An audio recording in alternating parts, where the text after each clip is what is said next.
Bibotalk e a Associação Brasileira de Cristãos na Ciência apresentam BTcast ABC2.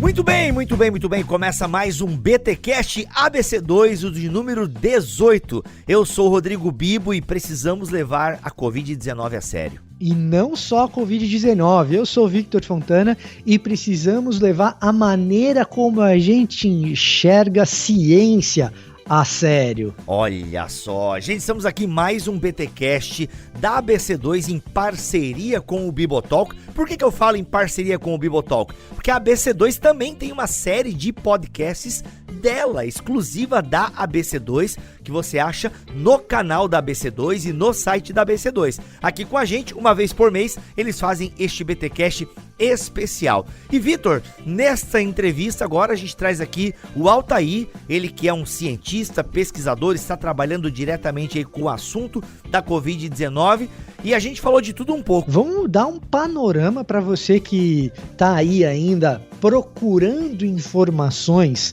sobre a pandemia, e aí você vai ter aí uma noção básica de muitos assuntos profundos, mas é importante que a partir dessa noção básica você continue procurando boas informações e lendo a respeito, não lendo tweets, né?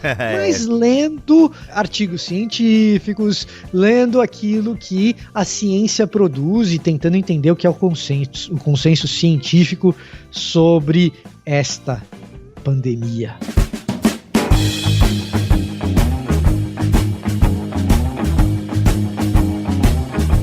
Vitor Fontana, você agora também aí está no quadro, pertence ao time da ABC2 e tem produzido conteúdos de altíssima qualidade lá no canal do YouTube da ABC2, que está virando também podcast, se não me falha a memória. Sim. Conta um pouco para nós aí, rapidão, o que você está produzindo com a ABC2, que tipo de conteúdo você tem gerado lá com a Associação Brasileira de Cristãos na Ciência. Então o negócio é o seguinte, se você não conhece a Associação Brasileira de Cristãos na Ciência, você vai em cristãosnaciencia.org.br, que é o site que vai explicar tudo para você a respeito do que é a organização. Mas basicamente o que a gente faz é fornecer embasamento de cosmovisão cristã, conteúdo teológico para o cientista que está lá na ponta da pesquisa e que é cristão, e acessibilizar para quem é leigo. E se você é leigo, é com você que eu estou falando. Não entendo nada de ciência, Vitor. Calma, porque tem como entender. E um dos jeitos de entender é sintonizar toda quinta-feira no canal de YouTube Cristãos na Ciência, o Destaque ABC2, que é o programa de divulgação científica que eu apresento. Nós sempre temos um espaço para um noticiário a respeito do que tem acontecido na semana sobre ciência e uma entrevista em profundidade com algum pesquisador. Olha aí. Então, nós tivemos economia sendo abordada. E nessa pandemia tal, como é que fica a economia? Entrevistamos uma pesquisadora econômica. Olha aí. Nós tivemos desenvolvimento de vacinas. Dr. Mauro Tamessawa deu um espetáculo sobre desenvolvimento de vacinas, os processos. Ele que é professor na Universidade Positivo, lá no Paraná, de infectologia. Então a gente chama um especialista da área para falar exatamente do tema em profundidade. E diferente do BTcast, que você me vê falando muito e interrompendo o Bibo, coitado, ali eu deixo o especialista falar, então eu tento falar menos para o especialista falar mais, mas na tua linguagem, na linguagem do leigo, o leigo cristão que quer conhecer um pouco mais de ciência, você vai conhecer direto da boca do especialista. Muito bom. E olha só, importante que o Vitor acabou de dizer, porque tanto o tema da economia quanto da vacina nós não abordamos aqui neste papo com o Altair. E não porque ele não sabe falar, porque o cara manja. Mas é que, gente, é muita coisa para se falar, né? Fazer um panorama de uma pandemia que está em andamento, cara, são muitos desdobramentos. Então confere esse papo aí. E se você quiser saber mais sobre as questões econômicas e o desenvolvimento de vacinas, aí você confere este Destaque ABC ABC2, os dois, né, que o Vitor Fontana acabou produzindo lá. E vem muita coisa boa por aí ainda. E a ABC2 continua fazendo as mini conferências online. A ABC2 não parou, gente. Para você saber e acompanhar aí as atividades da ABC2 e poder participar, as redes sociais estão aqui na descrição deste BTcast ABC2. Ou você vai lá, entra no site que lá tá tudo no site da ABC2 e o link também está aqui na descrição deste BTcast. Vamos para a entrevista que ela ficou demais.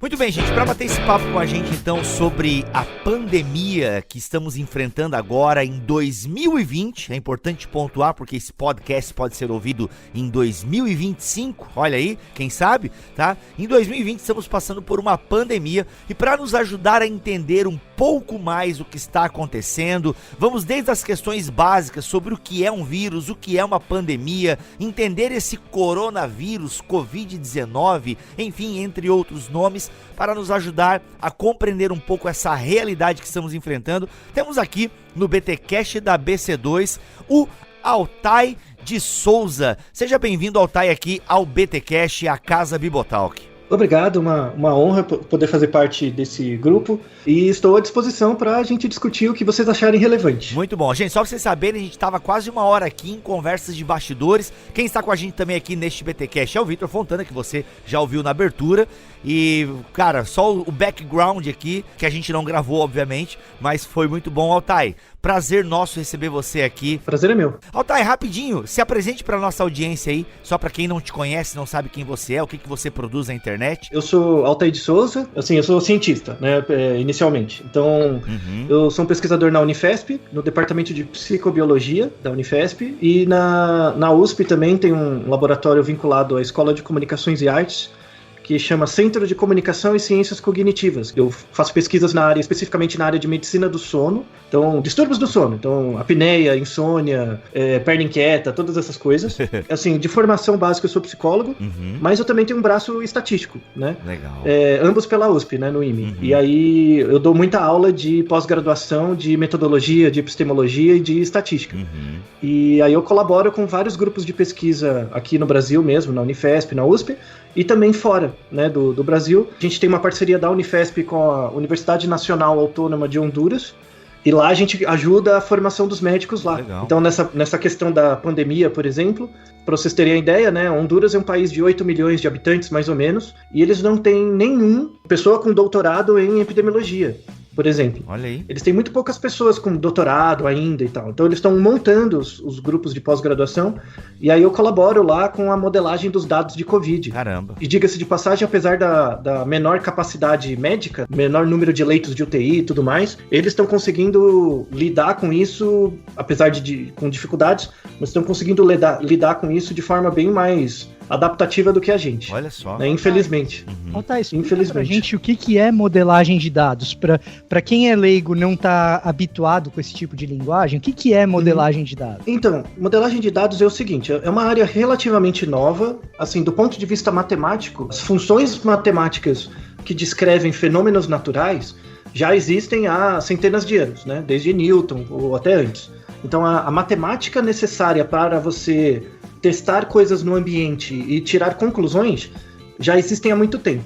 Mas como que você modela, por exemplo, ou tenta fazer algum tipo de descrição de fenômenos ambientais complexos, como, por exemplo, o espalhamento de doenças? E isso é muito recente, porque demanda...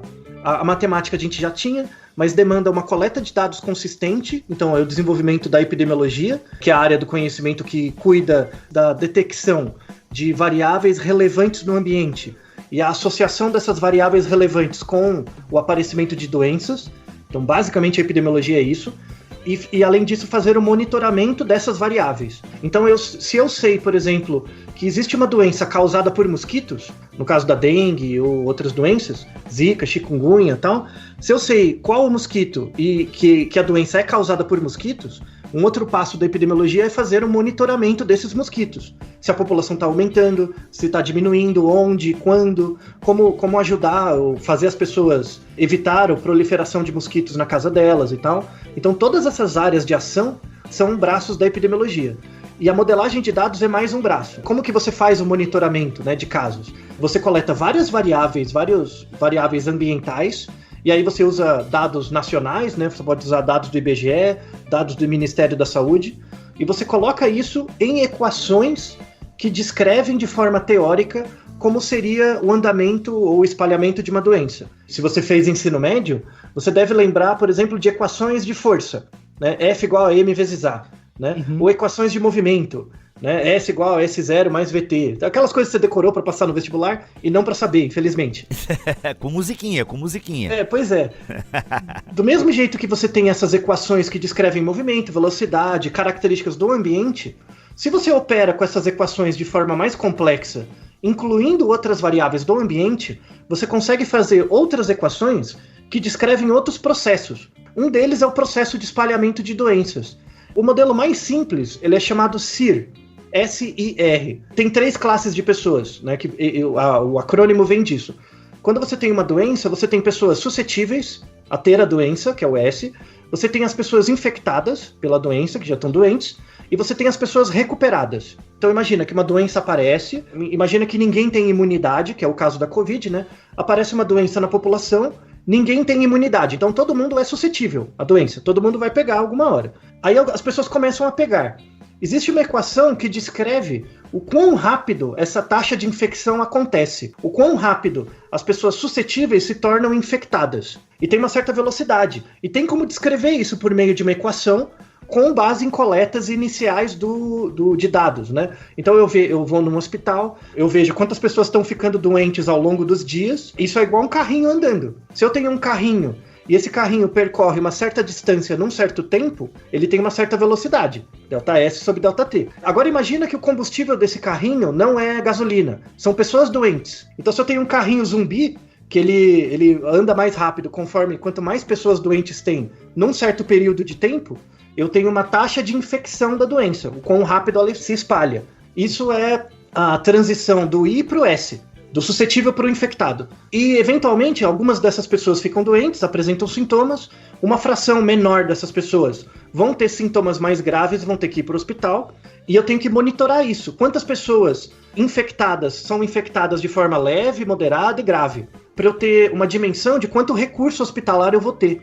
E, eventualmente, uma porção dessas pessoas acaba falecendo e uma outra porção vira recuperado. E aí, eu observando ao longo do tempo, por dados de hospital ou coisas do tipo, eu vou mensurando a quantidade de S e IR ao longo do tempo, coloco isso na equação e aí eu vou ter as velocidades das pessoas, né? Isso me gera um planejamento regional de quantos leitos eu preciso dispor, qual recurso técnico e quantas pessoas eu preciso.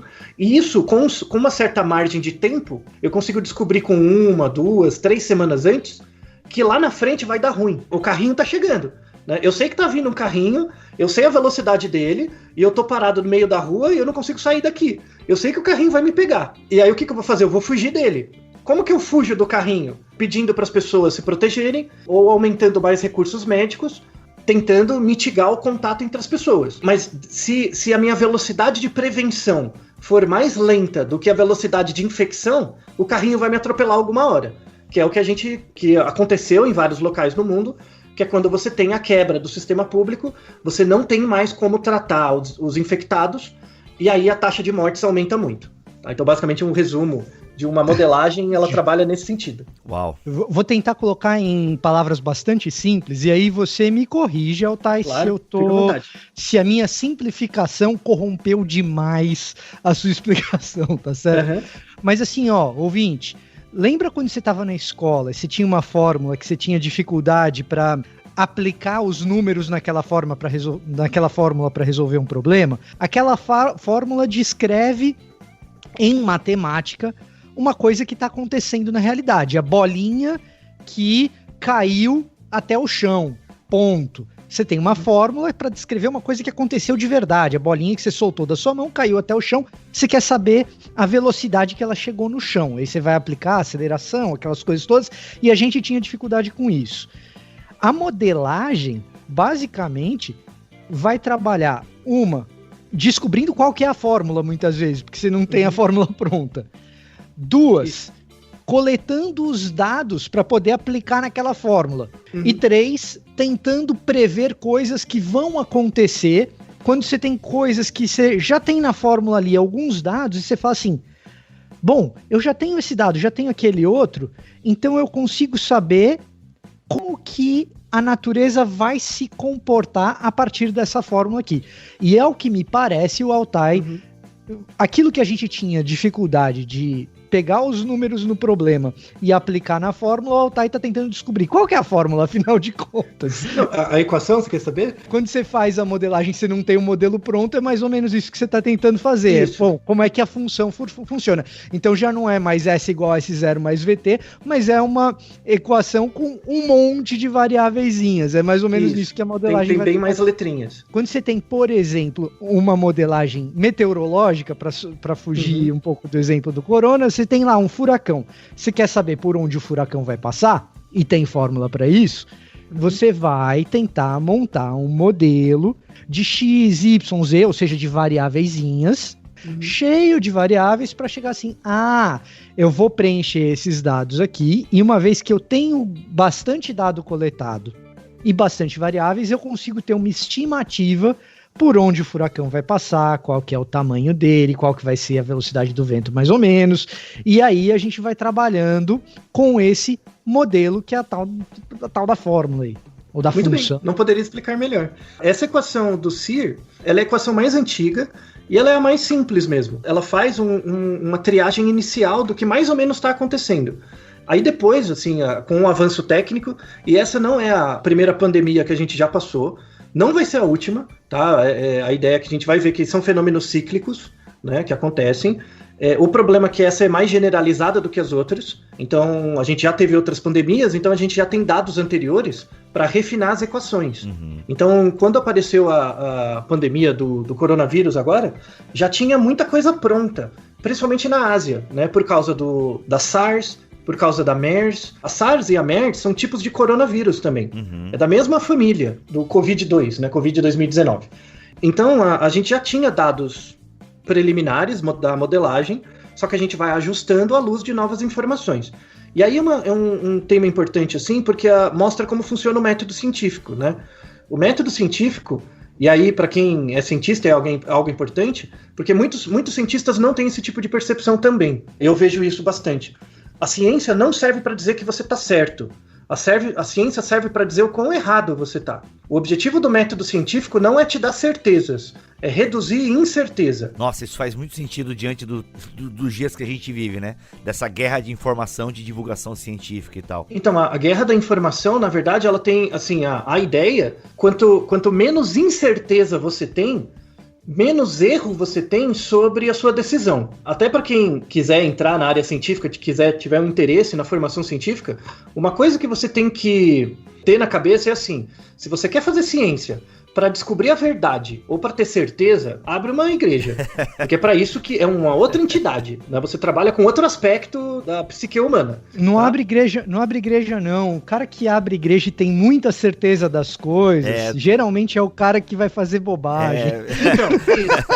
Sim, a gente tem que ter uma bela dose de incerteza em igreja também, porque a gente tá lidando com transcendente. Isso. Então, com transcendente e o transcendente individual de cada um, que tem muita variabilidade também. É uma visão muito mais honesta, assim, nesse sentido. Mas essa piada, assim, né, é uma piada do Popper, né? Ele fala, você quer ter certeza ou buscar a verdade, abre uma igreja. Tá? A ciência de verdade trabalha com a incerteza e a dúvida. E isso tem consequências para o indivíduo. Imagina se a gente transformar a ciência, baseada nisso, né, na busca da incerteza, em um método pedagógico. Se eu transformar a ciência numa pedagogia, imagina você na internet, você vai postar um tweet. Você tem que pensar, cada vez que você for escrever alguma coisa na internet, você tem que pensar o quão errado você está em escrever aquilo que você vai escrever. O cientista sempre pensa o quão errado eu estou em fazer isso. Se você tem que pensar no quão errado você tá, você vai ter que estudar. Se for uma coisa meio irrelevante, você vai ficar com preguiça de escrever. Aí você não escreve. Aí o mundo da internet deixa de ser o chorume que vai virar um mundo muito mais amigável. Olha aí. As pessoas só vão falar as coisas que elas estão um pouco erradas. Logo vai ser uma coisa mais refletida, né? Vai ser um pouco mais consciente, tá? Então, claro que as pessoas não operam assim na vida real, mas é uma meta pedagógica.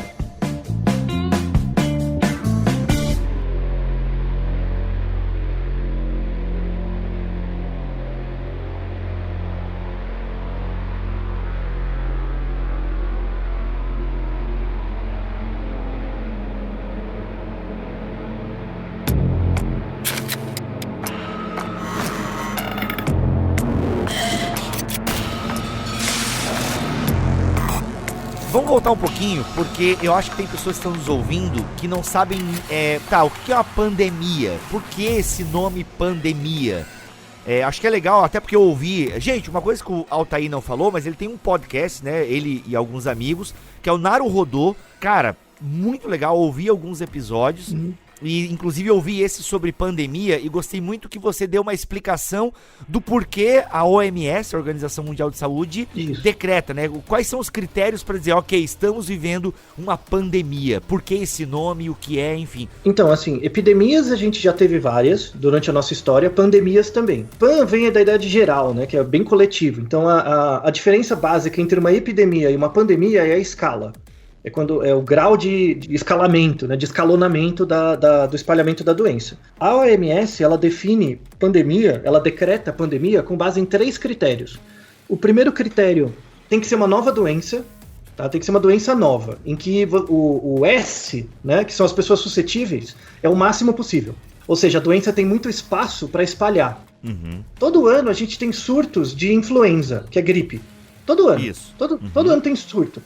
Então, você tem o surto, né, de gripe e tal, que uma quantidade de pessoas maior do que o normal, do que o comum morre de gripe em certos períodos do ano. Você tem a epidemia, que é quando uma quantidade maior do que um surto morreu naquele ano. Aí você tem que verificar qual variável que foi associada com isso. Mas a quantidade de pessoas imunizadas é grande. Apareceu um novo tipo chegou o frio, e aí mais pessoas ficam resfriadas e com gripe, né, no ano. Como tem uma grande quantidade de pessoas imunizadas, não vai espalhar muito. Dura lá os 3 meses do inverno e depois passa. Aí você tem uma epidemia ou um surto. Depende da escala. A pandemia aparece quando é uma nova doença. É uma doença que todo mundo é suscetível a rigor. Então ela pode espalhar muito rápido. Ela tem gravidade. A gravidade da doença importa. Então a proporção de pessoas que se infectam e acabam tendo complicações. Por exemplo, se você pegar o Ebola, a gente não teve uma pandemia de Ebola. Por quê? Era uma nova doença, né, o Ebola. A gravidade da doença era muito alta, então no primeiro surto, na África, cerca de 80% das pessoas que se infectavam morriam. 80%. Imagina uma doença assim. E esse era o problema, porque eu tenho o terceiro critério, que é o espalhamento fácil. Para ser decretada uma pandemia, tem 3 critérios. Tem que ser uma nova doença, a gravidade dela tem que ser considerável e ela tem que ter um meio de espalhamento fácil, espalhamento rápido. Por que a Covid virou uma pandemia? Porque é um novo vírus, é um novo subtipo do coronavírus. A gravidade dela afeta, em média, 2% das pessoas infectadas morrem. Parece que não é muito, mas se você pensar nos suscetíveis, se eu supor que toda a população mundial é suscetível, 2% disso morrer é gente pra cacete. Né? É muita gente. Diferente da gripe. A gripe comum, convencional, ela mata, em média, 0,3% das pessoas infectadas. Ela mata muito menos. Ela mata de 10 a 20 vezes menos do que o coronavírus. Então não é uma gripezinha. Tá? Ela tem uma letalidade muito maior.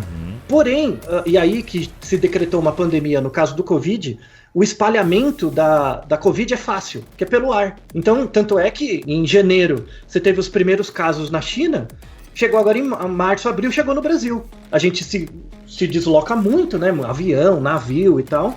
Então o vírus consegue se espalhar muito fácil.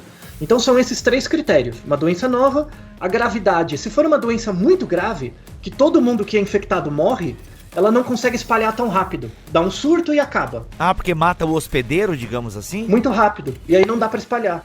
É o que aconteceu com o Ebola, né? Exato. O Ebola, ele mata muita gente muito rápido, então ele acaba tendo surto só.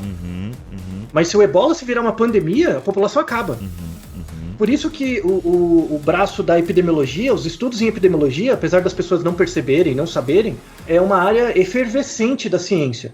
Assim, tem muita gente boa trabalhando, trabalhos sendo publicados o tempo inteiro, porque tem que ter esse monitoramento. Se aparece um negócio que tem um espalhamento rápido, a gravidade, por exemplo, não mata igual a Covid, que mata 2%. Se matar 5%, por exemplo, nossa, a gente vai ter uma hecatombe, assim, muito pior que qualquer guerra mundial e tal. É por isso que a OMS está monitorando o tempo inteiro. A gente já sabia que ia ter Covid, tá? Isso é importante. Pois é, cara. Explica um pouco essa parada aí, porque eu vi alguém citando um artigo de 2007 ou 2013. Isso. Que, pode preparar porque vai surgir uma parada diferente aí, enfim. No Naruhodo a gente fez, né, um episódio sobre isso. Eu peguei esse artigo, um artigo de 2008. Errei a data. Falando sobre a SARS, que é a gripe aviária, que teve. Então a SARS na Ásia espalhou muito. Então, porque muita gente deve falar essa besteira, né? Por que essas coisas vêm sempre de lá? Né? Porque sempre a gripe do porco vem de lá, a gripe aviária, a gripe suína, vem tudo de lá, da Ásia, desses lugares esquisitos aí. Por quê? Porque tem a ver com a densidade populacional. Se você pegar 60% da população, se você pegar um mapa do mundo e fizer um triângulo ligando a China, a Índia e a Indonésia, dentro desse triângulo você vai ter 60% da população mundial.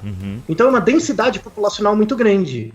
Então, por exemplo, eu colaboro com a Associação Torácica Americana, né, a ATS, que monitora doenças respiratórias. Os Estados Unidos investem muito dinheiro para o desenvolvimento da epidemiologia na China e na Índia, e na Indonésia. Por quê? Porque se eu investir dinheiro na formação daqueles caras e eles monitorarem as doenças não chegam na América. Então, na verdade, não é caridade. Não é caridade.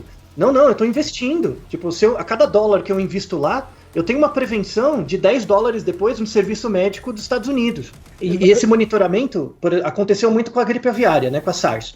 Então, em 2008, saiu um artigo, teve alguns, né, mas esse é bem interessante, que ele descreve todo o mecanismo molecular do vírus e tal, como ele funciona. É um tipo de coronavírus, então aquele SARS é da mesma família da Covid, agora. Por que chama coronavírus? Porque o vírus, ele é uma bolinha e ele é envolto numa capa protetora, e essa capa tem espículas, que são tipo coroinhas mesmo, né? É tipo um pauzinho e em cima tem uma bolinha. E quando você olha no microscópio, parece várias coroinhas em cima do vírus. Por isso que chama coronavírus, toda essa classe. Então, em 2018, tinha escrito esse artigo. A descrição, eu até abri de novo o artigo para ler essa parte final, que fala o seguinte, abre aspas, estamos mapeando aqui essa nova variedade, que era o SARS, né, em 2008, 2006 a 2010, estamos monitorando, e podemos afirmar que em breve, no espaço de 10 anos... Caraca! 10 anos, tá? No espaço de 10 anos, no sudeste da China, por conta da interação humana com morcegos, que é o principal vetor de passagem de interação entre humano e natural, né? Um dos vetores é o morcego, porque ele tem um sistema imunológico muito diferente do humano. Então a capacidade de mutação de vírus lá é muito maior. E não é essa discussão que as pessoas comem, não é questão de comer o morcego. Pois é, eu ia te perguntar isso, porque assim, apesar de pode parecer idiota, mas é o que as pessoas falam, porque é o vírus chinês, é a alimentação da China que causa essas paradas aí, não sei o que. O pessoal lá não tem muita carne e tem que ficar comendo morcego. São coisas que eu já ouvi. Não é, por exemplo, morcego lá é muito prevalente, aqui no Brasil também viu? Tá? A gente pode ter infestação por vírus novos aqui no Brasil também, só não teve por acaso.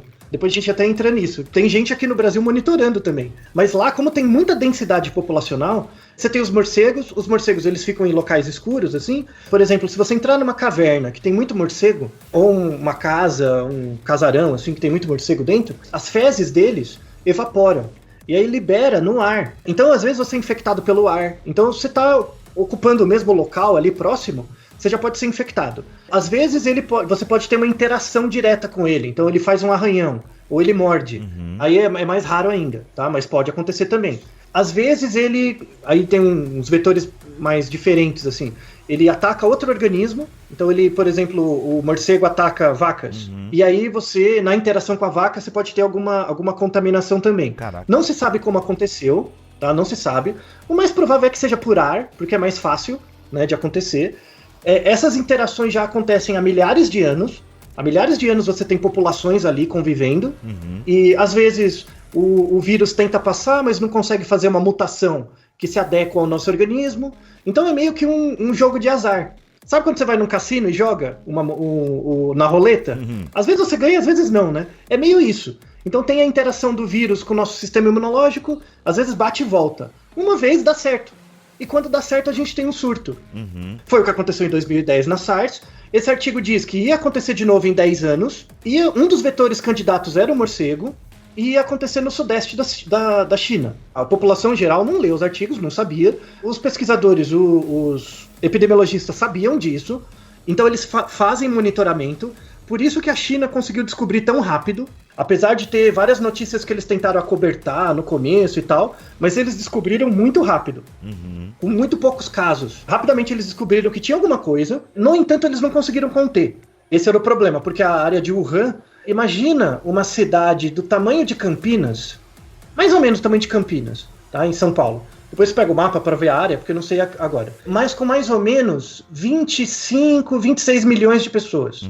Então uma densidade populacional muito maior do que Campinas. Então como espalha pelo ar, e a mortalidade não é alta, ou seja, você vai ter pessoas infectadas que vão espalhar a doença, mas não tem os sintomas tão graves, espalha que nem fogo. E é interessante, isso é uma coisa que pouca gente sabe. Em 2019, estava tendo um monitoramento da China, a China mandou um relatório para a OMS, e um dos grandes centros de epidemiologia do mundo, de formação de pesquisadores, é o Brasil. O Brasil tem uma história fantástica de epidemiólogos, assim. Começando pelo Emílio Ribas, pelo Oswaldo Cruz, a gente tem, no mundo, do que diz respeito à formação de pessoas, o Brasil está num dos primeiros lugares. Então, o Brasil já tinha contato desde o final do ano passado com pesquisadores chineses. Eles já estavam vendo que tinha alguma coisa antes. Então, em janeiro, o Ministério da Saúde, na época, em janeiro de 2020, já estava encomendando teste e insumo para testagem nacional. Eles já estavam fazendo isso, tá? Desde janeiro, a parte técnica do Ministério da Saúde. Quando a coisa estourou, os técnicos, vamos fazer uma gestão de emergência, né? Que esse é o termo técnico. Vamos fazer isso. Só que aí a ordem veio de cima para baixo. Então a área técnica do Ministério da Saúde é muito bem aparelhada, mas tem uma decisão política que acaba barrando. E isso retardou muito a coleta de testes e a coleta de material. Por exemplo, a gente aplicou cerca de 1 milhão de testes até hoje, né, que é muito pouco para detectar a magnitude real da doença, é muito pouco. Mas esses 1 milhão de testes já estavam disponíveis desde janeiro. Só que aí, o que faltava? Para eu coletar em você, por exemplo, o teste, eu tenho que fazer um cotonete bem grande e para enfiar no fundo do seu nariz, para coletar o dado para fazer o teste. Esse cotonete, onde ele é fabricado? Ele é fabricado na Lombardia, que é onde tem um foco de Covid na Itália. Eita! Então, se em janeiro eu tivesse feito a encomenda desses cotonetes e já tivesse vindo, teria o surto lá, e aí eles usaram todos os cotonetes, né? Teria o surto, e não teria problema. Só que não, eu posterguei por uma decisão política. E aí eu fiquei sem insumo para aplicar o teste. Então não adianta ter o teste se eu não tenho o cotonete. E não dá tempo de fabricar no Brasil. Não tem como fabricar em 2 meses. Então teve um problema não só político, mas teve um problema logístico também muito grave, que afetou o mapeamento da doença no Brasil. Olha aí. Vamos voltar um pouco, Altair, na questão ali dos morcegos, porque tem 2 coisas que eu queria te perguntar em relação a isso. Então tem um lado de que, não é que comeu morcego, mas assim, como a gente estava falando, ciência tem a ver com probabilidades. Na medida em que eu aumento a minha interação com espécies silvestres que eu não tinha contato antes, eu aumento a probabilidade de um salto de um vírus que está numa dessas espécies e pelo aumento da minha interação. Então vamos pensar no tal do mercado molhado ou do mercado úmido que tem ali na região de Wuhan. Então assim, pode até ser que não seja para ingestão daquela espécie, mas eu aumentei a proximidade humana, eu aumentei a concentração populacional e, portanto, quando eu aumentei a interação, na minha cabeça aqui de formulação de hipótese, eu estou pensando numa hipótese que eu estou aumentando por causa disso probabilidade desse salto. E segunda coisa, para a gente explicar um pouco melhor para o ouvinte, Quando a gente fala desses estudos lá de 2008, a gente prevê que é vírus e não outro tipo de micro-organismo, também por causa da rápida mutação que os vírus têm. Como é que isso funciona? Você tem classes de vírus, tem vários, tá? O coronavírus é uma família deles. O vírus, na verdade, ele é um pedacinho de RNA. Então, se vocês viram no colégio, né, o DNA são várias letrinhas, e essas letrinhas transmitem informação tanto dentro da célula quanto entre células. Então, ela possibilita uma célula se reproduzir, e ela possibilita também a gestão das atividades dentro da célula. O DNA inteiro, ele só consegue funcionar dentro de uma célula, tá? Você não tem DNAs inteiros soltos por aí. Mas existem, e aí é onde surge o vírus, né? Existe uma discussão se é vida ou não e tal, que fica por outro episódio. Existem certos pedacinhos de RNA, existem certas combinações de letrinhas que conseguem, separadamente, permanecer ativas num ambiente e, eventualmente, ela encosta numa célula e utiliza o maquinário da célula para se reproduzir. Então, um vírus, ele é meio que um bichinho, uma sequência de letrinhas, que não se reproduz sozinho, mas é capaz de, em contato com uma célula, se reproduzir. A velocidade de reprodução desses vírus dentro da célula marca, por exemplo, a capacidade ou velocidade de transmissibilidade da doença. Então, você tem classes de vírus que mutam, afetam as células humanas, mas se reproduzem devagar. Um deles, por exemplo, é a malária. A malária tem ciclos diários de reprodução. Por isso que pessoas que pegam malária, às vezes, têm uns febrões, sempre no mesmo horário do dia. Caraca. Isso tem a ver com relógio. Inclusive, é um artigo de um professor da USP, o Carlos Rota, que mostra que a reprodução dos vírus da malária tem a ver com o nosso ritmo biológico, com o horário que a gente dorme e acorda. Muito interessante. Mas esses vírus são uma reprodução um pouco mais lenta. Você tem vírus de reprodução bem rápida. O coronavírus é um desse tipo. Ele reproduz rapidinho, né? Então ele detona a célula, aí depois ele vai para outra célula e aí vira uma reação em cadeia. A ideia é que quanto mais interações a gente tem com organismos silvestres, com um sistema imunológico muito diferente do nosso, é maior a probabilidade de um vírus, que é só um pedacinho de RNA, sair dele, entrar em contato com a gente, e aí ele tentar mutar. Aí é igual jogar o cassino. O vírus é como se fosse uma moedinha. Sabe a moedinha que você põe no caça-níquel e puxa? Então, o vírus entrando em você é uma moedinha. Aí o sistema imunológico puxa o caça-níquel. Se o vírus mutar e entrar em contato na sua célula, tiver um receptor e ele entrar, você foi jackpot, né? Você foi premiado, você vai ficar doente, né? Com uma doença nova. Cara. Isso acontece o tempo todo, desde a história, desde que o humano é humano. Isso acontece entre organismos, entre espécies de ave, por exemplo, tem muita passagem. De ave para mamífero tem passagem também. E pra gente. Isso acontece desde que o mundo existe, pra gente, mas também tem a ver com a concentração. Então a densidade populacional é uma coisa que aumenta a probabilidade de interações. Logo, as moedas são colocadas no caça-níquel mais rápido. Uhum. Inclusive, eu vou deixar um vídeo de referência depois para vocês colocarem, para quem tiver interesse. O Brasil tem risco de ter uma pandemia também, do mesmo tipo. Por quê? O que a gente tem muito? Bovino. A gente tem muito boi. Uhum. Assim, a concentração não é tão grande quanto em outros locais, mas a gente tem uma concentração grande de bois em algumas regiões, né? A gente é um grande exportador de carne. Bovinos tem possibilidade de vírus deles passar pra gente, por alguma mutação. E por que isso ainda não aconteceu? Tá, me veio a vaca louca na cabeça aqui, tô fazendo a associação errada, né? Ou não, teve uma parada... Vaca louca é diferente. A vaca louca é uma doença priônica. Ela é um pouquinho diferente, mas mais ou menos, dá pra fazer uma relação. Uhum. Na vaca louca você tem que comer o cérebro da vaca, sabe? Uma coisa mais... Caraca. É mais raro, é bem mais raro. Ou comer o cérebro de outros humanos. Isso também acontece. A vaca louca, ela surgiu na região ali da Nova Zelândia, das ilhazinhas ali. Você tinha uma população ali que eles tinham, antropologicamente, antropólogos fizeram um trabalho lá, como que eles faziam ritos funerários. A pessoa faleceu, eles envolviam a pessoa numa mortalha lá, tal, queimava, e depois tinha uma certa preparação para isso, eles comiam o restante da pessoa. Fazia um churrasco da pessoa. Tá basicamente. E aí incluía o cérebro. E aí eles tinham uma perspectiva religiosa lá, baseada em animismo, de que quando a pessoa era comida, ela voltava para o seio da comunidade. E aí incluía em comer o cérebro, né, da pessoa. E isso transmitia a doença priônica que a gente conhece como vaca louca.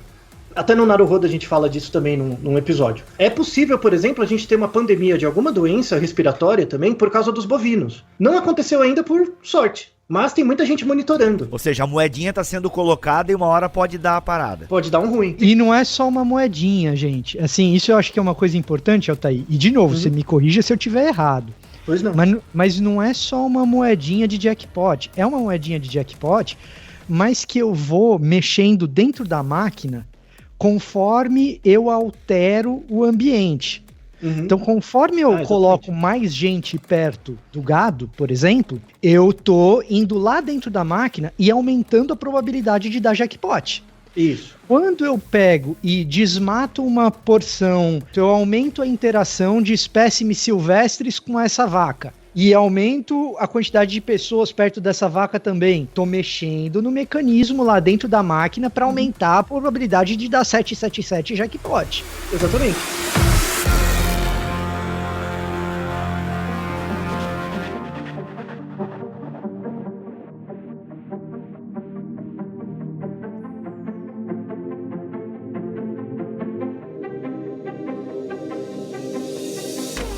Ou seja, a gente tá aumentando as possibilidades. Não aconteceu ainda por sorte, mas está sendo monitorado pelo menos, né? É monitorado, mas depende muito da nossa ação.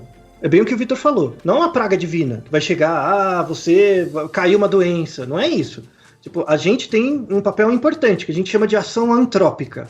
Toda ação antrópica é uma ação no ambiente causada pelo ser humano. Eu desmato, eu ocupo irregularmente a área de manancial, né, que é a área perto do rio. Vários tipos de interação que o humano faz no ambiente para expandir sua área de atuação, tem uma resposta da natureza que é vírus que acabam circulando na natureza de forma natural, em outros organismos, acabam passando para a gente.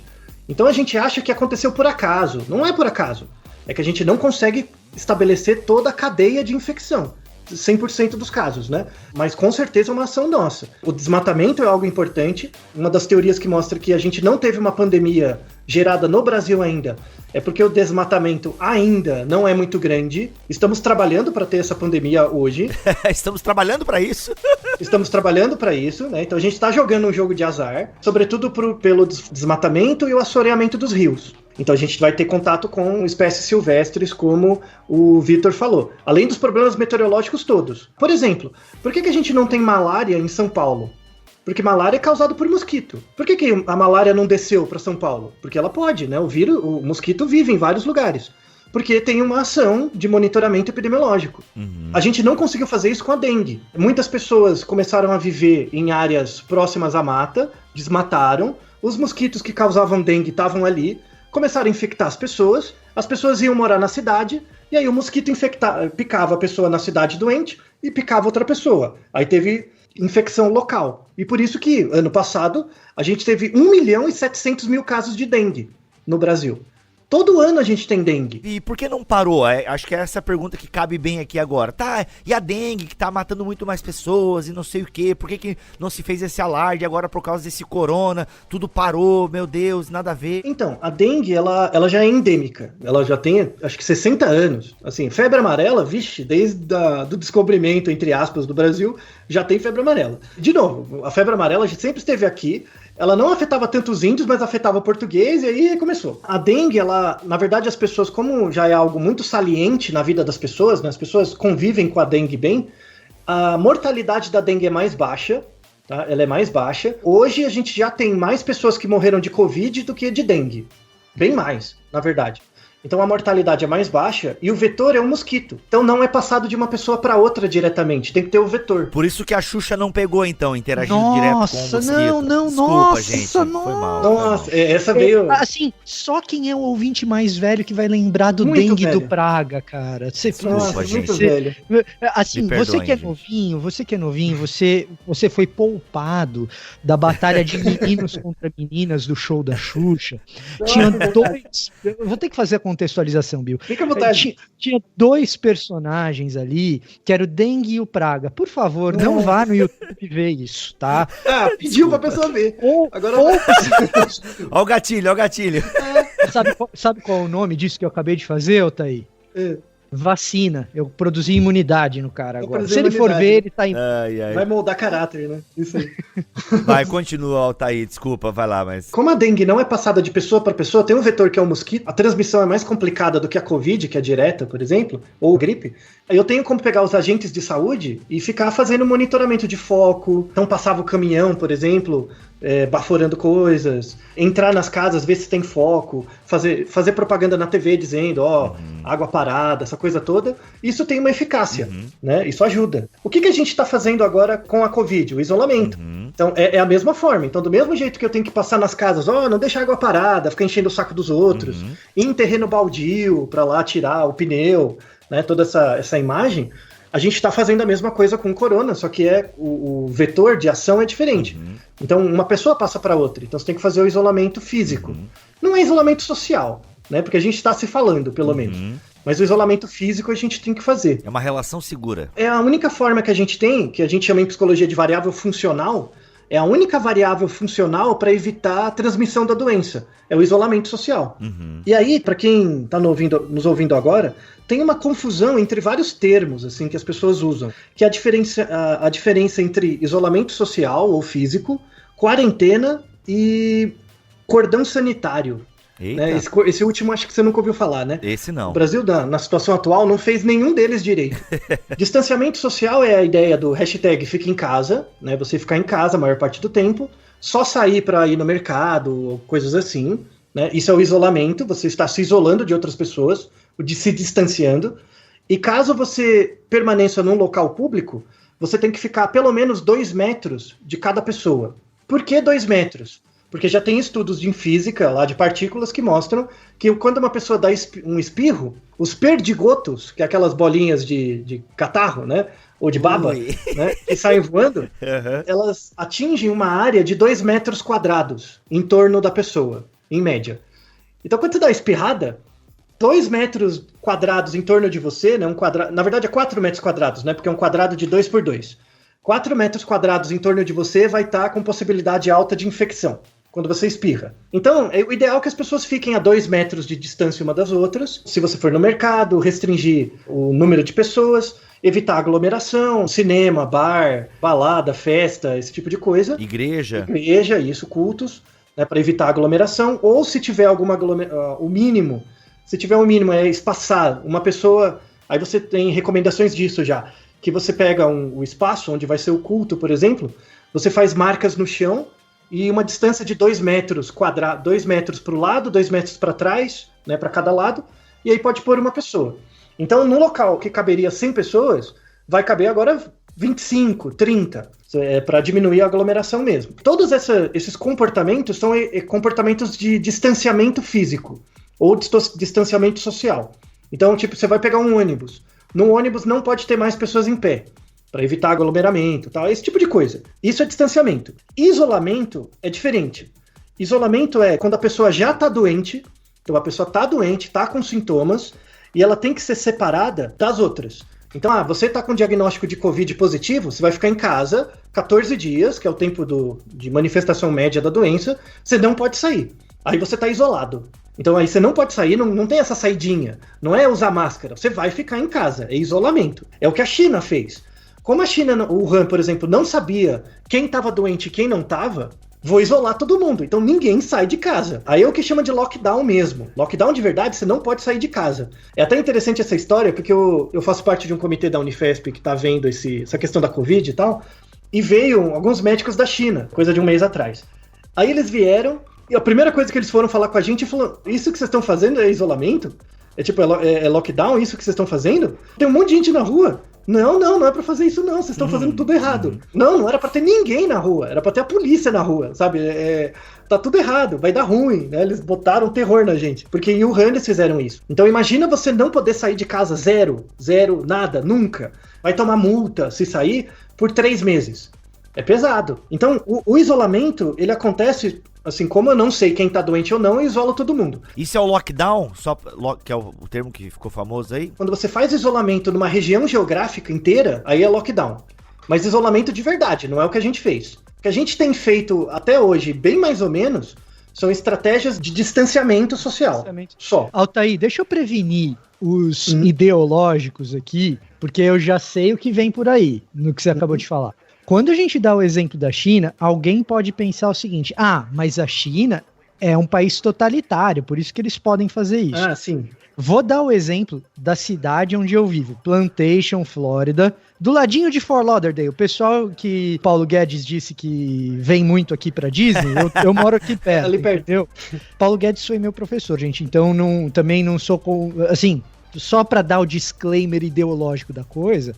Teve um período, agora não tá mais assim, porque a gente tá num período de reabertura, não sei se essa reabertura tá sendo boa ou não, isso a gente vai descobrir depois, mas houve um período aqui, Estados Unidos, país democrático, que o município de Plantation, então a cidade, o prefeito e a polícia, que aqui é municipal, definiu o seguinte, quem sair de casa vai tomar multa e vai ser preso, e não vai ter definição de fiança, porque o juiz do condado não tá trabalhando nesse período, tá em casa. Então, assim, estamos falando de um país democrático que a gente teve esse tipo de isolamento e teve gente, sim, que foi presa. Ponto. Sim. E corre comprar papel higiênico. Houve o Naruhodo lá sobre pandemia, que você vai entender o porquê que a galera sai correndo comprar papel higiênico. Pois é. Por exemplo, quer acabar com a dengue? Faz isso com a dengue. Tipo, você tem foco em casa? Multa. Tipo, as pessoas vão prestar atenção. É o mesmo mecanismo de você usar cinto de segurança. Lembra da época do Maluf? Que acho que começou na época do Maluf, de dar multa pra você usar cinto. Porque o povo não usava, né? Dirigia carro de ponta cabeça, né? De qualquer jeito. E aí a gente ia no porta-mala do Fuca, né, mano? Pouco massa. Isso. Tu ia acabar com a minha infância, cara. 7 crianças na Belina, né? Isso. Meu caramba, colchão então. na Belina, mano. Quem nunca dormiu numa Belina? Tá louco. Então, aí o povo fica com a nostalgia. Meu tempo na Belina. Bate aquela bomba. Né? Você vê. Você vira carne moída, né? Aí ele colocou, não, multa, acabou, não tem conversa. Multa, acabou. Aí o povo reclamou, mas depois começou a fazer parte cultural, né? Várias atividades que, na verdade, dependem de, assim, o efeito que você vê é menos em você e é mais distante de você, é mais coletivo, as pessoas tendem a fazer menos. O Vitor deu o exemplo da Flórida, mas, por exemplo, a Espanha, a Itália, fizeram a mesma coisa. Tipo, se sair de casa, multa e é preso. Não tem conversa. É importante deixar isso claro, né? Que o foco, assim, as pessoas se sentem muito tolhidas na sua liberdade, porque, na verdade, isso vem da psicologia, né? A gente tem um autocontrole muito baixo, né? O que é autocontrole? É a capacidade de você ter um ganho maior no futuro frente a um ganho menor agora. Eu quero uma coisinha menor agora, mas no futuro é incerto, então eu não aguento esperar. Basicamente, pensamento de criança, né? A gente tem um autocontrole muito baixo. Foi muito o que a Alemanha fez. E foi muito o que a Nova Zelândia fez. Tanto que lá já tá reabrindo, né? Algumas gravações de filmes estão voltando já. Isso. A Nova Zelândia, o grande mérito da primeira-ministra lá, ela fez um compromisso com o pessoal. Então ela entrava várias vezes por semana em rede nacional e falava, assim, mérito para 2 mulheres, para ela e para Angela Merkel da Alemanha. A Angela Merkel entrou várias vezes por semana, e primeira-ministra da Nova Zelândia também, explicando a doença. Então ela explicava, é isso que eu falei com você, o suscetível, infectado, funciona assim, mostrava um gráfico. A presidente fazendo isso, ou a primeira-ministra, né? As primeiras ministras, mostrava como funcionava, falou, a única saída funcional que a gente tem antes de uma vacina, antes do que quer que seja, é isolamento. Vamos fazer o isolamento? Vamos fazer? Aí a galera olhou um pro outro, tá bom. E aí todo mundo entrou em isolamento, né? O número de casos vai a 0. Isso é descrito matematicamente naquela equação. Se o Brasil ficasse, ou as grandes metrópoles, pelo menos, ficassem em isolamento mesmo, não sair de casa, multa, aí nem precisaria da multa, mas se fosse um compromisso nacional, se as pessoas ficassem em casa 40 dias, 40, 45 dias, ficassem em casa, o número de casos tenderia a 0 muito rápido. Por quê? Porque as pessoas infectadas já se melhorariam e elas não passariam para mais pessoas. Então, rapidamente a gente resolveria. É exatamente o experimento do marshmallow. Sabe aquele experimento do marshmallow? Você já ouviu falar? Não, eu não. Eu coloco um prato com um marshmallow na frente de uma criança de 4, 5 anos. Eu digo para ela assim, se você aguentar 10 minutos olhando para esse marshmallow sem comer, eu te dou 2. E as crianças fazem toda uma graça lá algumas não aguentam, né? Começam a comer. É a mesma coisa. Por isso que os adultos são crianças grandes. Se chegasse um gestor e falasse, a gente tá passando por essa situação. Se você ficar quietinho em casa 45 dias, 50 dias, vai dar tudo certo. A gente vai poder sair com muito mais segurança.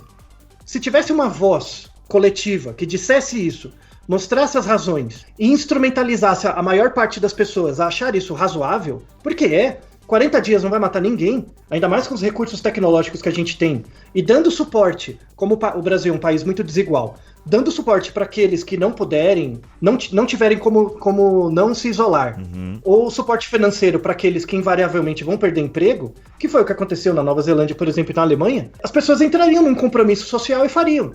E aí a pandemia diminuiria muito o impacto dela. Mas não, a gente é voltado ao autocontrole, a gente quer o nosso benefício pessoal próximo e desconsidera os benefícios distantes, que são maiores. Então, basicamente, é isso que aconteceu. A gente foi condenado pela nossa própria psicologia. Não é uma coisa, aconteceu, não tinha solução, não tinha o que fazer. Não tinha sim, só que a gente não fez, porque é chato fazer, sabe? É chato.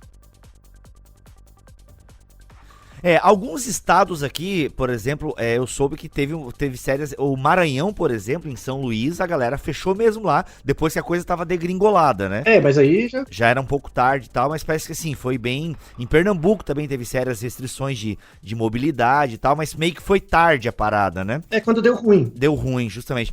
Thay, eu acho que a gente, tem tanta coisa pra falar, né? A gente não consegue também, em 1h e 20, passar por tudo, mas já que a gente falou dessa questão de abertura, porque agora eu tenho acompanhado algumas coisas, por exemplo, o meu estado, ele tá até controlando legal a doença, pela última vez que eu acompanhei, Santa Catarina.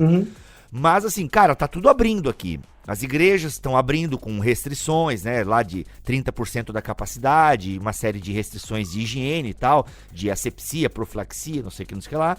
Mas, cara, shoppings, enfim, eu tô vendo agora aqui em Curitiba, aqui em Paraná, já teve, né, os bars, os barzinhos estavam cheios e tal. São Paulo tá falando em abertura, o Rio, parece que no Rio agora teve alguém lá, um juiz lá, falou, não vai abrir nada agora, tá uma discussão no Rio lá. Mas enfim, a galera tá falando em reabrir. Tu que é um cara que tá envolvido diretamente aí com o estudo, né, da Covid, como é que tu enxerga esse cenário, cara? Acho que já deu pra perceber um pouco a tua opinião, mas eu queria que você ampliasse um pouco mais agora diante desse cenário que os governos estão falando em abrir, né? Estão cedendo aí, não, vamos abrir, vamos voltar à economia, o pessoal tem que trabalhar, vamos abrir, temos que voltar à normalidade. A gente não podia tomar decisão pior, sabe? De todas as decisões, a gente tá tomando a pior. Por quê? Os dados não mentem, né? Apesar do governo ficar escondendo, os dados não mentem, né? Então, você olha a distribuição exponencial dos casos, né? Porque cada pessoa contaminada com Covid, antes de descobrir que ela tem os sintomas, em média ela vai contaminar outras 2 ou 3. Se você restringir aumentar o isolamento social e tal, essa pessoa vai contaminar uma, mas ela sempre contamina numa escala geométrica, né? Então vai se contaminando cada vez mais rápido. Porque se você olhar o espalhamento dos casos, ele ainda está exponencial. A gente não chegou nem perto do pico, a gente está na curva ascendente. Se você pensar a distribuição dos casos como se fosse uma curva normal, né, ou um sino, né, ela sobe, tem um pico e desce, a gente está na subida. A gente está na subida, longe do pico ainda. Então o que vai acontecer? Conforme a gente vai abrindo, mais pessoas vão se infectar, porque tem mais interação, você não tem como ter controle de tudo. Não, eu saio com 20 capas, eu vou sair dentro de uma bolha. Sabe aquelas bolhas de plástico que você coloca a pessoa dentro pra ela ficar pulando? Você bota, vai sair numa bolha. Alguma hora você vai encostar em alguma coisa, colocar no nariz e já era. Mas eu uso 20 máscaras. Alguma hora você vai dar aquela coçada. Acontece, faz parte. Isso vai acontecer, necessariamente. A ideia do isolamento, de você aumentar as distâncias, ela não resolve o problema, ela mitiga o problema. Ela vai diminuir o número de casos, mas ela não vai reduzir a velocidade de infecção. Ela está numa taxa de infecção muito alta.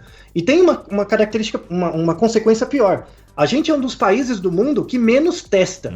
Como a gente está fazendo pouco teste, eu não sei de fato quantos doentes tem. Então, tem um dado dos Estados Unidos que os Estados Unidos está fazendo dezenas de milhares de testes por dia. Então, em várias cidades maiores, na China, na Coreia do Sul, eles fazem isso também. Você está andando na rua, tem uma blitz da polícia ou da vigilância epidemiológica, na verdade. Eles param você, eles falam, vamos fazer o teste. Medem a sua temperatura, coloca lá o cotonete no seu nariz, faz um teste rápido na hora. Se você tiver positivo, se você der positivo, você vai ganhar uma cartinha, isolamento 15 dias em casa. Acabou. Se você não tiver doente, você pode continuar andando. Como aqui no Brasil a gente não faz isso, a gente só testa quem tá no hospital, ou seja, aquela pessoa gastou 15 dias doente, espalhando o vírus, até ficar mal e ir pro hospital. E só lá descobriu que ela tá doente. Então tem uma subnotificação muito grande de casos. Sim. Então a gente tem uma estimativa um pouco mais segura das mortes, São 32 mil mortes. É muita gente. Muita gente. Só para ter uma ideia, na Guerra do Vietnã, a gente matou menos... os Estados Unidos, os Vietcongs e tal, foram menos de 100 mil mortes. Na Guerra do Vietnã, foram menos de 100 mil mortes. Os Estados Unidos já morreu mais gente que na Guerra do Vietnã. Durante o período mais alto de infecção nos Estados Unidos, lembra do atentado de 11 de setembro, né? No atentado de 11 de setembro, morreram em torno de 1.900 pessoas.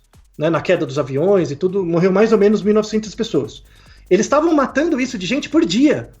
Tinha um 11 de setembro por dia, num certo período nos Estados Unidos. Agora está diminuindo. No Brasil, a gente já está com mais de 1.000 mortes por dia. Apesar de ser notificado menos, como tem subnotificação, né, a gente tem um cálculo para isso, como a taxa de gravidade da Covid é em torno de 20% das pessoas precisa ir para o hospital mesmo, assim, fica ruim. A cada 100 testes que eu aplico, se eu conseguisse mapear toda a população, a cada 100 testes, 20 dariam positivo de pessoas que iriam para o hospital. O número de testes que a gente está fazendo hoje é tão baixo que a cada 100 testes que eu aplico, né, nos dados brasileiros, cerca de 80 deles dá positivo. Caraca. Ou seja, a gente deve ter na população pelo menos de 8 a 10 vezes mais casos. Então, no Brasil, a gente já passou de 1.500.000 casos, a gente já deve ter perto de 45 a 50 mil mortes. Tá sendo notificado em torno de 30, mas assim, pelo modelo estatístico, a gente deve estar batendo quase 60 mil mortes. Caraca. Só que, tipo, você morreu hoje, só que até você ser notificado vai ser daqui a 2 semanas, né, no futuro. Até testar, até ver, né, atestado de óbito e tudo mais, vai 2 semanas. Então, o número de mortes que a gente está vendo hoje, na verdade, está no passado.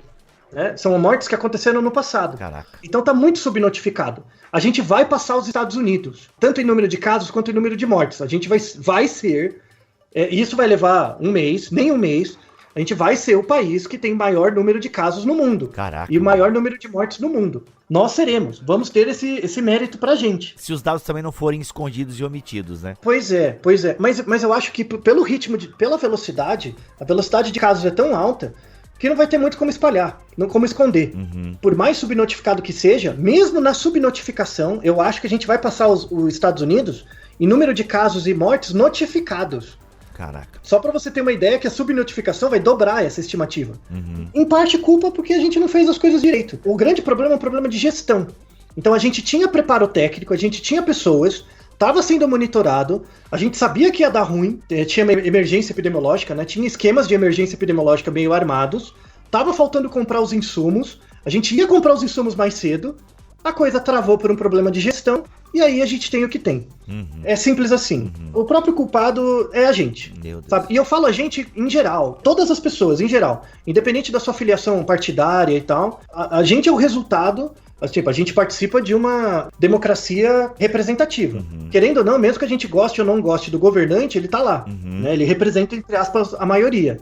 E a maioria decidiu muito mal, nesse ponto de vista de gestão. Entendi. Então a gente está sofrendo as consequências disso, de um governo imediatista, que refletem pessoas em geral imediatista. O brasileiro é imediatista em geral. Ele pensa muito mais nele mesmo e nos próximos do que na coletividade. Isso é uma característica da nossa cultura. Então a gente só está colhendo os resultados de decisões infelizes proximais e um processo histórico antropológico distal que nos marca. Eu falei até numa outra entrevista que o resultado da pandemia no Brasil atual mostra muito o que nos divide, né? Mostra muito que a gente é uma sociedade desigual. Então, se você comparar o discurso de pessoas no início, em março, em abril, que era quando a pandemia veio, de pessoas com mais abastadas, que tinham mais dinheiro, e não veio da China, veio da Itália, você tinha uma grande movimentação de pessoas mais influentes para parar tudo. Agora que, por exemplo, você olha o hospital público lotado, e os hospitais particulares, pelo menos em São Paulo, não estão lotados,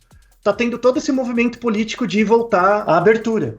Então, meio que é uma estratégia que já é usada há muito tempo, né? pela elite de sacrificar quem tem menos renda e menos educação. Caraca. Infelizmente. Lembrando o nosso ouvinte que todos esses dados que a gente está mencionando do dia da gravação, que é uma terça-feira, dia 9 de junho. É importante isso. Então, o nosso ouvinte que eventualmente está ouvindo esse podcast na data do lançamento, que é posterior, certamente se deparará com outros dados oficiais já com atualizações, e se você está ouvindo isso ainda depois da data de lançamento, é claro que você precisará por si só, a depender do que está sendo disponibilizado de dados, porque agora temos esse problema também, né? Você precisará por si só buscar quais são os dados do teu dia aí, tanto a respeito de notificação, quanto a respeito de número de óbitos, quanto a respeito de número de casos, que a gente tem tanto para o Brasil quanto para outros países. A gente mencionou aqui Itália, Espanha, Estados Unidos. Então, isso também vai depender, se você estiver ouvindo aí muito na frente na história o que a gente está conversando nesse podcast, isso também vai depender de reaberturas, segundas ondas, todas esses desenvolvimentos dos números aí de contágio são desenvolvimentos que vão mudar um pouquinho aquelas variáveis da nossa equação, ou se você quiser ficar com aquela ilustração anterior da moedinha e da máquina de jackpot, você está indo lá dentro do mecanismo da máquina de caça-níquel, mudando um pouquinho os mecanismos. Quando você fala, vou deixar a coisa mais fechada, mais isolada, ou vou abrir, vai ter segunda onda ou não vai? Tudo isso pode mudar na medida em que o tempo passa, mas o fato é que hoje, no dia 9 de junho, estamos numa curva ascendente para Brasil. E o teto é muito alto, né? A gente nem sabe onde está o teto. E o teto aparentemente é bastante alto. Saiu uma notícia ontem, no dia 8, e a gente tá gravando agora dia 9, a questão de uma declaração lá de uma mulher da OMS, esqueci o nome dela, Maria Van, o sobrenome, não me arrisco a dizer aqui. Ela disse que a disseminação assintomática do coronavírus é muito rara. Não sei se deu tempo de tu se atualizar, Thaís, sobre isso. Sim. Pudesse então falar alguma coisa pra nós, porque tem muita gente já usando. Eu sei que comentários em portais de notícia geralmente mostram o pior do ser humano, né? Mas tem um comentário aqui, eu acho que ele representa o que muita gente pensa, e eu já vi até políticos usando esse comentário. Quer dizer que depois de meses, de monte de emprego, de monte de gente que perdeu o emprego, agora vocês vêm afirmar um negócio desse. Então quer dizer que o isolamento vertical resolveria. Eu imagino que sejam opiniões, né, e comentários que não refletem a realidade, né? Nem um pouco. O que essa declaração quer dizer? Como é que a gente pode agir a partir dessa declaração? Aliás, o que essa declaração quer dizer, né? Vamos por partes aqui. Tá. Porque tem muita gente já usando essa declaração pra dizer, viu, gente? Abre tudo aí, ó. 80% é assintomático mesmo, vamos pra cima. O mundo vai melhorar muito quando a ciência deixar de ser algo muito distante das pessoas e virar a maneira como elas usam, o método que elas usam para aprender, sabe? Tem dois pontos. Primeiro, explicando o artigo. É a Maria von Kerkhoff que falou sobre isso, que ela é da OMS. Tem um problema da divulgação. Então, assim, tem o que ela disse e tem o que foi divulgado. Sabe quando você pega uma fala de alguém e faz um release? Né? Faz um release para pôr no site, um resuminho. Esse resumo ferrou. Então tem a ver com a divulgação. A OMS declarou, por exemplo, o que está escrito no release, né? Ela declarou que a transmissão de Covid por pessoas assintomáticas é rara. Mas na verdade não foi isso que a mulher falou. Quando você vai no que ela fala, aí você tem que ir no vídeo mesmo que ela fala, você tem que discriminar assintomático de pré-sintomático. Por exemplo, eu tenho uma doença, eu não sei se eu tenho, tá? Eu não sei. Eu posso estar assintomático, que é quando, tipo, eu não sei se fui infectado ou não, tipo, não tô sentindo nada. Então, não sei se fui infectado ou não. Tem até uma piadinha na internet que falam assim, toda vez que eu vou no mercado e volto, eu acho que eu tô doente. Né? Porque fica na noia, sabe? Essa é a pira do assintomático. O assintomático tá assim, ele não tem o sintoma. Você não fez o teste. Qual é o sinal que você tem para saber que você não tá doente? É não ter sintoma. Esse é o assintomático. Um outro grupo de pessoas é o pré-sintomático. Pré-sintomático é a pessoa que deu positivo, só que ela não tá manifestando o sintoma. Então, uma coisa é, eu não fiz o teste, não sei se estou doente. Outra coisa é, eu fiz o teste, deu positivo e eu não estou transmitindo. Tudo bem? Uhum. Tudo bem? Fez sentido? Então, essa diferença é importante. Falando em termos biológicos, veja se eu tô falando uma grande besteira, Altair. Se eu sou pré-sintomático, isso significa que eu contraí a doença e em algum momento eu vou manifestar algum Muito sintoma leve ou pesado, mas que eu já tenho carga viral suficiente para que em algum momento eu manifeste o sintoma, embora eu não esteja manifestando sintoma agora, eu já tenho carga viral suficiente para em algum momento manifestar e já tenho carga viral suficiente para transmitir. Isso, logo você vai transmitir. Isso. Agora, o assintomático mesmo não tem aquela carga viral suficiente para despertar o sintoma em algum momento. Então ele não tem carga viral suficiente para transmitir isso para alguém. Me parece que a lógica do que ela falou é mais ou menos essa. Quando eu tava ouvindo, foi isso que eu pensei. Isso. O assintomático tem dois tipos. Tem aquele que não pegou a doença, porque ele não sabe, e tem aquele que pegou, mas uma carga viral muito baixa. E é muito difícil de discriminar isso. Como é que você pega no teste? A sensibilidade do teste não é tão grande. O que ela falou é que, na verdade, essa subamostra, que são os assintomáticos, que são pessoas que podem ter contato com o vírus, mas por uma razão qualquer não desenvolveram nenhum sintoma, zero, essas pessoas têm uma transmissibilidade baixa. Só que essas pessoas é uma fração muito pequena dentre todas as pessoas que entram em contato com o vírus. 90% das pessoas que entrarem em contato com o vírus vão virar pré-sintomáticos. Elas vão ter uma certa coriza, vão ter perda de olfato e tal, aí pode evoluir para um problema respiratório ou não, mas essas pessoas transmitem. Então, assim, não é pra você ficar... O problema foi essa maldita diferença de assintomático e pré-sintomático. Além da sem noçãozice de algumas pessoas e má intenção de outras. Quando ela fala, né, a declaração dela é clara. Mas esse release foi infeliz e aí criou um efeito em cadeia. Que é muito comum, inclusive no Naruhodo a gente fala isso, né? Tem vários artigos que a gente desmistifica, é que são artigos meio bestas. Sabe esses artigos tipo, café causa câncer? Saiu, sabe quando você vê no portal X? Cara, o ovo, ô Altair, o ovo, cara, porque, tem hora que o ovo faz mal, tem hora que o ovo faz bem. O ovo é animal, pode comer ovo que tá liberado. Então, tem um episódio sobre isso do Naruhodo, se o ovo faz bem ou mal, tem. Ótimo. Mas a gente mostra, na verdade, o mecanismo de publicização das notícias, que tem a ver com a linguagem jornalística. Então, a linguagem jornalística ela é muito imperativa. Cientistas descobriram, foi feito. Então, como a linguagem é muito imperativa, dá uma noção de que eles descobriram e que é a verdade. Uhum. Então, falta uma formação do jornalista e do divulgador científico também em usar mais voz passiva, sabe? Ou transformar esse diálogo e colocar na notícia também um grau de incerteza. Como foi feita a pesquisa, quais são os limites dela. Eu dou aula na Escola de Comunicação e Arte, né? E eu dou um pouco de aula para jornalista. E é muito difícil fazer jornalistas escreverem de uma forma que dentro da notícia tem que aparecer a incerteza. Esse é um problema de divulgação, é um problema editorial. A divulgação científica ela tem que ser uma divulgação que mostra o mecanismo, como eu cheguei lá, e mostra também a incerteza, onde tem buraco. Para a pessoa interiorizar isso, falar, parece que eles descobriram, mas tem A, B e C, você conseguir fazer uma crítica a isso. Uhum. Isso, infelizmente, não é feito, e foi o que aconteceu nessa notícia. Quando a gente fala que ovo faz bem ou mal, vira meio brincadeira de boteco, né? Não sei, fica fazendo piada e tal, né? Mas aí, no caso de uma notícia importante, acabou gerando esse ruído que acontece em toda a divulgação jornalística, infelizmente.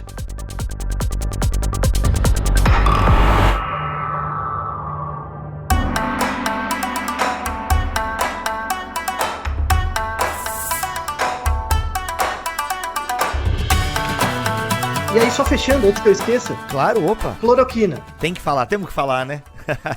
Não tem jeito. Eu consigo falar em 2 minutos, tá? Assim, teve aquele artigo do Lancet, né, que saiu, que... de novo, é o problema da divulgação científica, sabe? De novo, a ciência é baseada em incerteza, tá? Uhum. A ciência é baseada em reduzir o erro. Você não faz ciência para descobrir a verdade, você faz ciência para descobrir o quão errado você tá. Uhum. E quanto mais reprodutível for um resultado, menos errado você tá. Uhum. Então, esse artigo do Lancet, que era uma amostra grande, dezenas de milhares de pessoas, eles pegaram uma fração de pessoas usava só cloroquina, uma outra fração usava cloroquina, mais azitromicina, né, que é um antibiótico, e tinha um outro grupo, né, tinha um grupo que não usava nada, eram 4 grupos, na verdade, com um tamanho de amostra grande em cada um. E aí eles mostravam lá que os grupos que usavam cloroquina, em combinação com azitromicina ou não, tinham, além da cloroquina não reduzir em nada a mortalidade, nem o tempo de internação, ela não servia nem para reduzir o tempo de internação, nem a mortalidade, ela aumentava o risco cardíaco. Porque cloroquina é um remédio normalmente usado para pessoas com problema autoimune, né, lúpus e tal. Existe uma contraindicação disso, que é para problema cardíaco mesmo, mas é numa fração pequena das pessoas. Então, esse artigo foi publicado, aí um monte que é o que acontece, um monte de cientistas vai ler o artigo e vai atrás. O grande problema daquele artigo, que gerou o auê todo, que ele foi retratado e tal, foi tirado do ar e tudo, foi porque a coleta de dados não foi feita pelos pesquisadores, foi feita por uma empresa. E a coleta é dos dados brutos. E aí muitos pesquisadores entraram em contato, que é comum, já fazem isso comigo. Às vezes eu publico um artigo, um pesquisador vem, você tem os dados brutos? Pode mandar, eu queria comparar com os meus, a gente manda, não tem problema.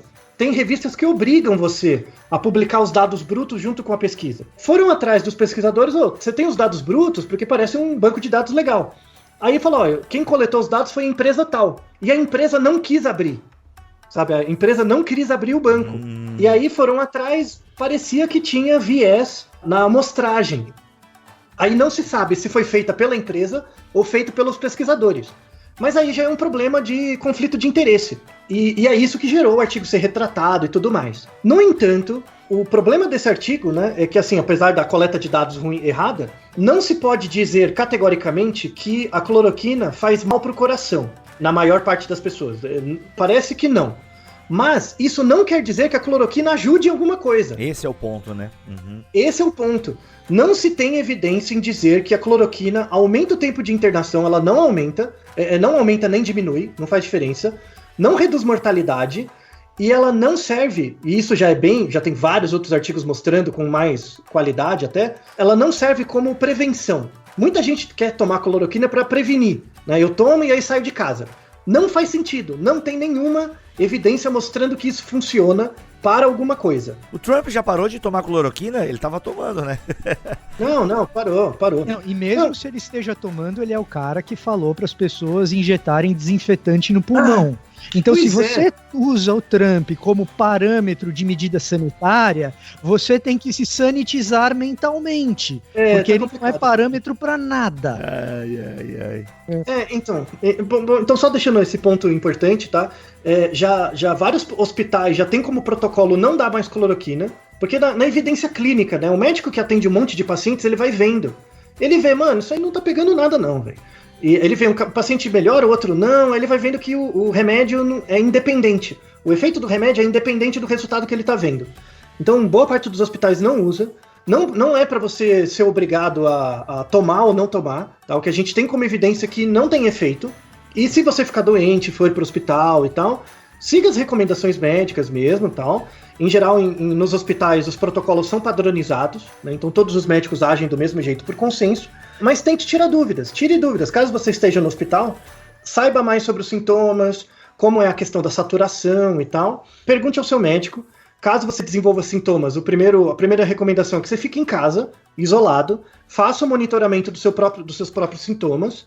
Em geral, você vai ter perda de olfato e paladar por um tempo. O problema é quando começar a ter desconforto respiratório. Se você começar a ter desconforto respiratório e uma saturação baixa, né, aí recomenda-se que você vá ao hospital e para ser monitorado com mais cuidado. Tá? Então essas são recomendações gerais. Eu posso deixar mais referências para quem tiver mais interesse e quiser acompanhar outras características clínicas da Covid. Altair, rapidamente um adendo muito curto sobre o que você acabou de falar, que eu achei muito bom. Sim. É que além da nossa preocupação individual com como a gente age em relação a esses procedimentos e interações medicamentosas, etc., e as orientações médicas a respeito do tratamento, é que essa questão é muito polêmica porque ela envolve gestão pública. Então, eu acho que o nosso ouvinte precisa estar atento para o fato de que quando a gente resolve investir o nosso tempo e os nossos recursos públicos em uma solução que não tem comprovação científica, isso significa alocar dinheiro público em algo que é ineficiente. E aí o Exatamente. que acontece? O grande drama dessa história é que cada centavo que eu aloco comprando um medicamento, qualquer ele que seja, pode ser cloroquina, pode ser outra coisa, gente, mas comprando um medicamento que a gente não sabe se funciona ou que a gente tem bons indícios, grandes evidências que ele não funciona, é 1 centavo a menos para construir hospital de campanha, por exemplo, que é uma coisa que a gente sabe que funciona, que a gente sabe que é necessário. Então, essa não é uma discussão ingênua, essa não é uma discussão ideológica, essa é uma discussão de como que eu enfrento as coisas otimizando recursos. Isso é coisa, gente, não de comunista, como alguns gostam de rotular, mas de economista bom que usa modelagem e estatística para saber como que eu otimizo a alocação de recurso. Então, assim, essa é uma discussão muito séria. Muito Exatamente. séria. Exatamente. E ela independe do que você acredita. Sabe, eu acho que até para fechar tem um comentário assim importante. As pessoas têm, não é nem uma percepção religiosa, isso é uma percepção mágica. As pessoas têm, em geral, independente se você acredita ou não em alguma coisa, isso não importa, porque é bem da psicologia humana, assim. As pessoas acreditam que o futuro tá pronto, sabe? Elas acreditam num futuro que tá dentro da cabeça delas e elas acham que é o que vai acontecer. O futuro, na verdade, ele não tá pronto, ele não existe, ele é construído a partir do que você faz hoje. Então, essa coisa, vou olhar sempre para frente, né? Não. Tem até uma frase de um estatístico, né, que é o Markov, que ele fala disso. O futuro desconta o passado covariado pelo presente. Como que você faz para reduzir sua incerteza em relação ao futuro? Observar o seu presente. Observe o que você está fazendo agora. Então, você lavar as mãos, você falar para outras pessoas fazerem isolamento social, isso ajuda. Ajuda mesmo. Só que o resultado disso você não vê individualmente, você vê coletivamente. Repare no que você está fazendo no presente. E uma das formas de ver isso é o passado. Se você olhar países que no passado adotaram uma estratégia mais controladora no que diz respeito à movimentação social, colhem os frutos hoje. Isso é muito importante, assim, porque eu sou cientista, né? Os cientistas, eles verificam, eles buscam as variáveis distantes. O que no contexto do fundo, né, da nossa realidade está controlando as pessoas? Por que as pessoas têm que confiar nos cientistas? Porque a gente tenta reduzir a incerteza sobre o que está muito distante das pessoas, para que as pessoas possam usufruir das variáveis próximas delas. Guarde isso dentro de você, gente. O futuro, ele não existe. Ele é construído a partir da sua observação do seu comportamento agora.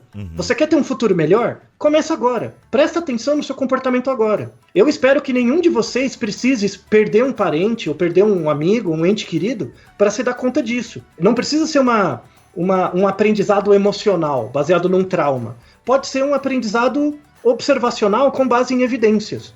Tá? Esse é o meu desejo para todos vocês. Para mim, antes a Covid era só dados, né? De repente, amigos próximos começaram a perder parentes, assim. A gente tem gente na equipe que provavelmente pegou a Covid. Então, assim, né? Teve todos os sintomas e tal, ficou em isolamento.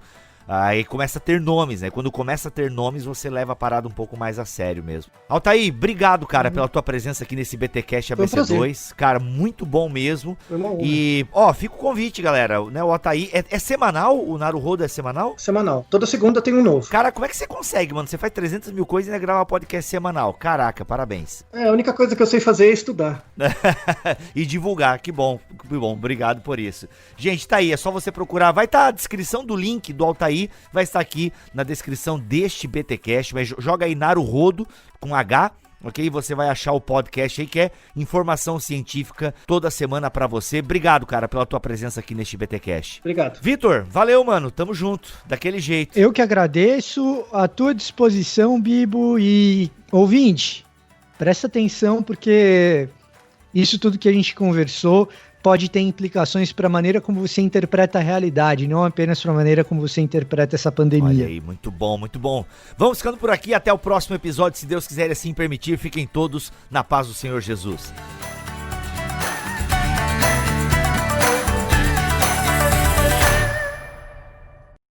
Este podcast foi editado por Bibotalk Produções.